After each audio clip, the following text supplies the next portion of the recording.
Nagsimula sa isa, naubos ang 5, hanggang umabot ng 15.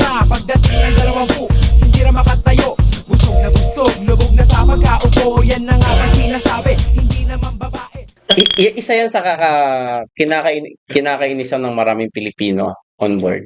Kasi pagdating sa mga agencies dito, sa mga manning agencies dito sa Pilipinas, sobrang higpit nila, ang taas ng qualification nila. Tapos babagsak ako sa posisyon ng ganito. Dating mo on board, may katrabaho kang hindi mo alam kung anong experience nito, hindi alam yung hindi niya alam yung job description niya. No. The way na pagsasalita nila ng hindi naman sa pag-ano, yung English grammar, English sentence talaga nila is talagang worst talaga. Hindi naman sa magaling, hindi naman ako magaling din talaga mag-English eh. Carabao English nga rin gamit ko. Pero doon ka makakita ng parang nakaka-degrade rin kasi parang utusan ka ng ganong tao na parang ikaw first contract ka eh. Tapos makikita mo ganon. Tapos makikita mo makipag-usap sa'yo. Parang rin na, tangina utusan ako ng ganitong eh halos mas mano ka pa, di ba?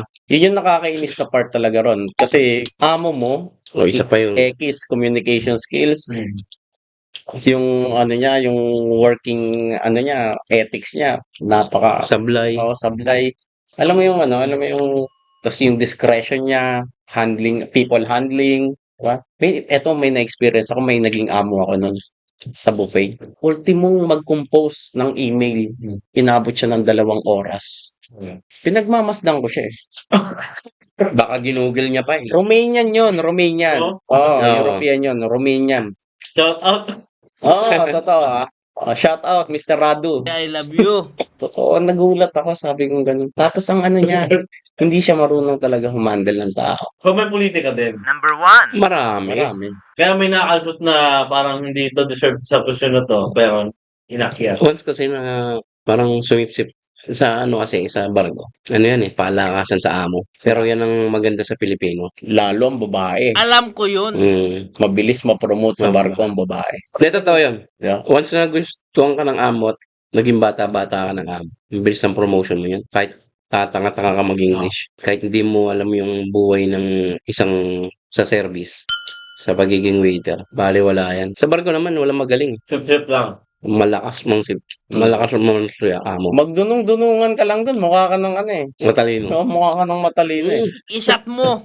Ganun ang nila. Bang kala mo alam mo lahat? Pag ganun-ganun ka lang. Sabi na amang yun. Okay sa akin. Kahit na veterano ka na, meaning matagal ka na sa industriya na to, kalala ka na yan.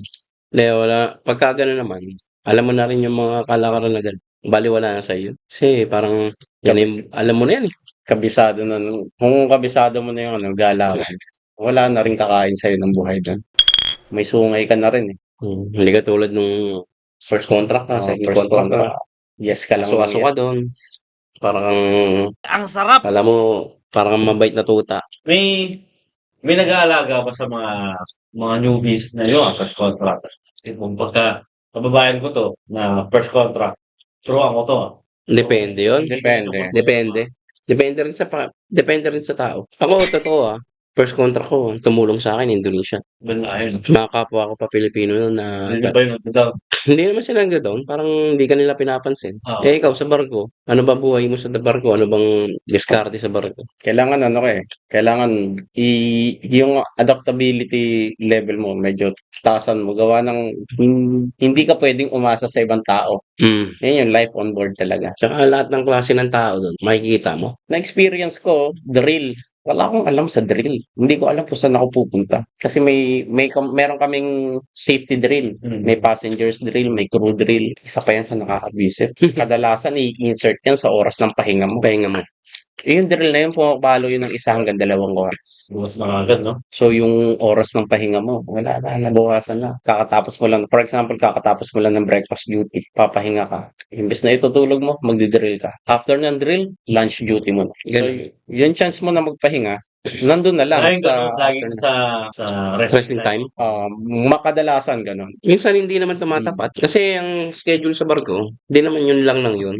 Nababago rin yan. Rotate din.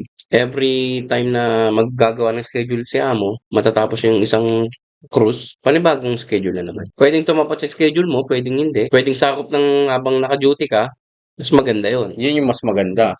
oras ng drill na working hours Working mo. hours mo.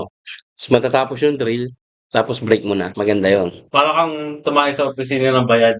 Ah, Oo, ganun. eksakto yun.